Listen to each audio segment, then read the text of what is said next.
नमस्कार, मी सिद्धी. आज करूया भरलेलं वांग. त्याच्यासाठी लागणारं साहित्य: शेंगदाण्याचं कूट, ओलं खोबरं, कोथिंबीर, गोडा मसाला जो आम्ही घरी करतो ते वाटपाचा, तिखट, लाल तिखट आणि हळद आणि वांगी. वांगी करूया कट.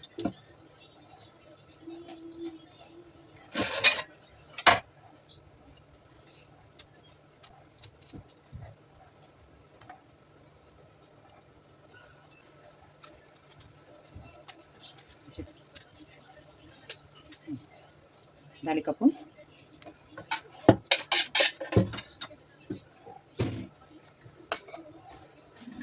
आता करूया सगळं मिश्रण एकत्र. ओलं खोबरं, शेंगदाण्याचं कूट, घरगुती गोडा मसाला. हा गोडा मसाला त्याचं वाटप कसं करायचं हे तुम्हाला जाणून घ्यायचं असेल, तुम्हाला गोडा मसाल्याचं वाटप असं कमेंट करा, मी तुम्हाला व्हिडिओ टाकेन. हळद, लाल तिखट, चवीनुसार मीठ. हा गोडा मसाला सगळ्या भाज्यातनं आपण यूज करू शकतो. भाज्या पटकन होतात. कडधान्याच्या असो, सुक्या असोत असतो. कांदा असतो चांगला, कांद्यावर तेलावर भाजलेला. सुकं खोबरं चांगलं भाजलेलं असतं, त्यामुळे तो खराब होत नाही. तुम्हाला त्याची रेसिपी हवी असेल तर मी व्हिडिओ टाकेन. भरपूर सारी कोथिंबीर करूया मिक्स आणि वांग्यामध्ये भरूया चांगलं गच्च. थोडंसं तेल टाकते, बरंच तर नाहीच आहे.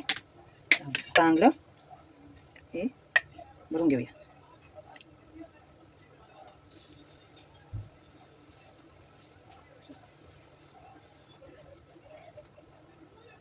सगळ्या वांग्यामध्ये हा मसाला चांगला व्यवस्थित भरून घेऊन वांगी चांगली बंद करून घेऊ. अशी 4 पाकळ्या लसूणीचा, कढीपत्त्याची पानं,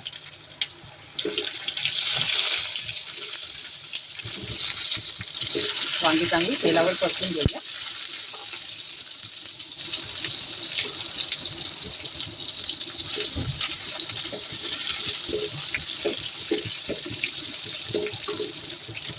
आपण ठेवूया 2 मिनिटं.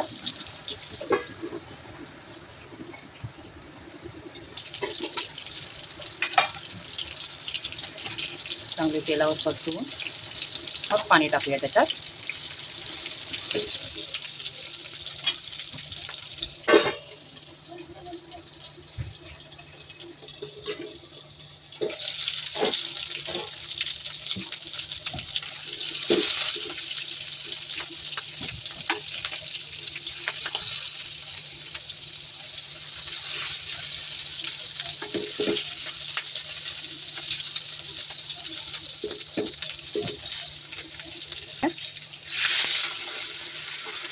उरलेला मसाला होता तो पण त्याच्यात टाकून देऊया.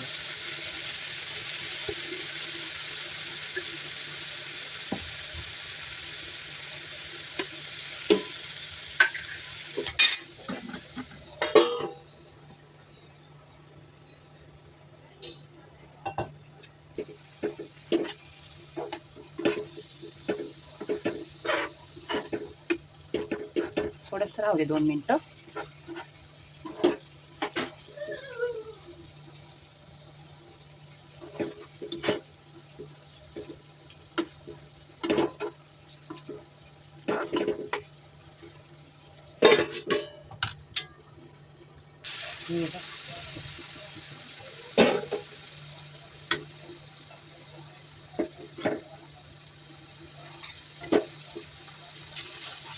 सुका हवं असेल तर सुकं सुद्धा अजून करायचं आहे, आणि भाकरीबरोबर खायचं असेल तर आपल्याला अशी ग्रेव्ही हवी आहे ना, कसं करायचं ग्रेव्हीचं.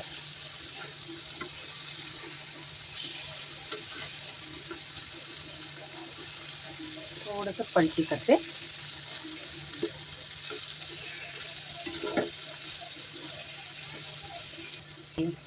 झालं तयार भरलेलं वांग. तयार आहे भरलेल्या वांग्याची भाजी. करा, कमेंट करा.